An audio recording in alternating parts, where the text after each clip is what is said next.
Okay, welcome class. Welcome to photography here at West Valley Occupational Center. I'll start off with, who wants to be the best photographer they can be? I do. There's a lot of people here. Okay, that's the reason why we're here. Who wants to have that award-winning picture? Okay? I do. A lot of people, right? Everybody here, because that's, again, that's why we're here, learning from this class, okay? So what we're going to do in the course of this lesson, what we're going to do is review a little bit about what we talked about last week, which was studio lighting, posing half, full, three-quarters, and headshot, okay? And to learn how to frame the picture, because I noticed a lot of people, I was going around and I was seeing a lot of too much headroom on top, and we got to learn how to see through the viewfinder and frame that picture a little bit better, okay? And so that's what the class is about today. We go to composition, how to compose your picture, okay? And the objective to that is basically to keep the viewer looking and involved with your photograph, okay? You don't want the viewer to go straight to your photograph, look at it, that's it, go to the next picture or the next photographer. You want them and their eyes to move around in that picture. You want them to be involved with that picture and stay within that picture, okay? So make them remember you as a photographer, okay? So that's the objective of composition. In composition, everybody I gave the handout to, we'll go over some of these points here, okay? The basic ones are rule of thirds, lines.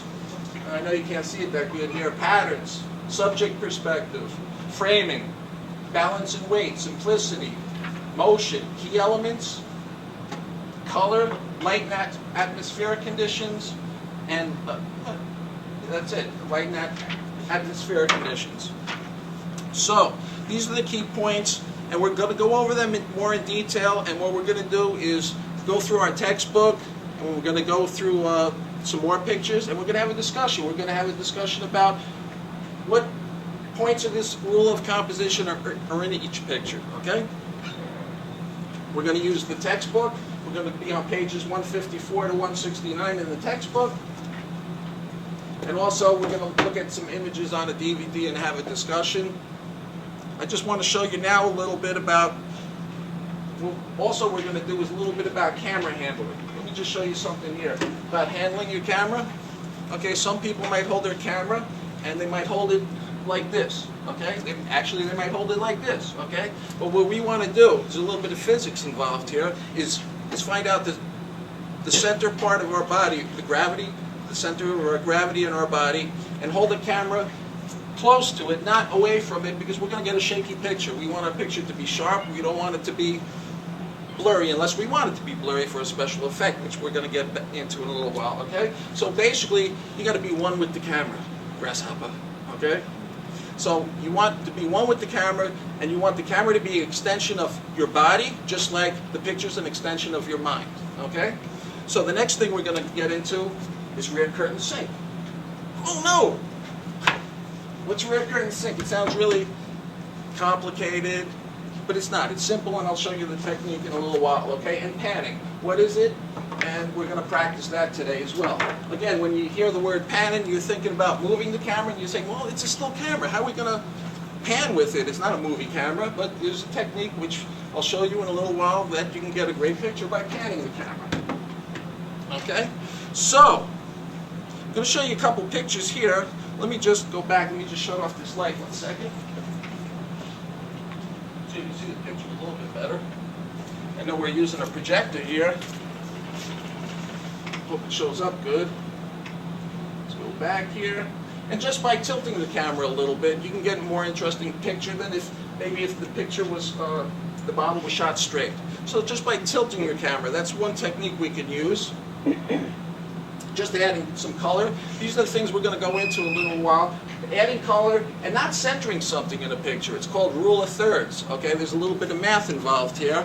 And of course, photography is a lot about science. You know, science and mathematics. Okay, with your f-stops, with your shutter speeds. We're all fractions. They're all numbers. You know, we know that already. Okay, but we're getting more into the fun stuff now and the artistic stuff of how to frame and how to make an interesting picture. Okay.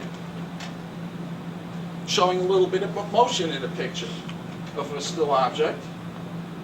Adding some lines and patterns to a picture, making the eye go around in a picture is a little more interesting. little balance and weight on opposite ends of the picture. And this is the technique called rear curtain sync, which can make the background look like it's out of focus or blurry, whereas you have a sharp picture in the middle, okay? Because that's what's going to attract somebody's attention to your photography. It's like, well, how did you get the sharpness and the blurriness in the same picture, right? So their mind starts thinking and start looking into your photograph a little bit more, okay? And this is panning. This is how we can get the background blurry, and we show motion of the car. So the car actually looks like it's doing the 40 miles an hour. Because if you shot that where everything was just still, it would just look like he's stopped on the street. But you could tell that car is moving, okay? So these are little techniques we can use, okay? After we read the chapters in the book, we're going to look at a DVD, and what we're going to do is have a discussion, what rules of composition were used, and then we're going to take a break, and we're going to go downstairs with our cameras, and you're going to apply these rules. I'm going to walk around to make sure everybody's up to full speed with these rules of composition. Just remember, these are rules, and they're kind of like guidelines, okay? Rules sort of sometimes are meant to be broken, okay?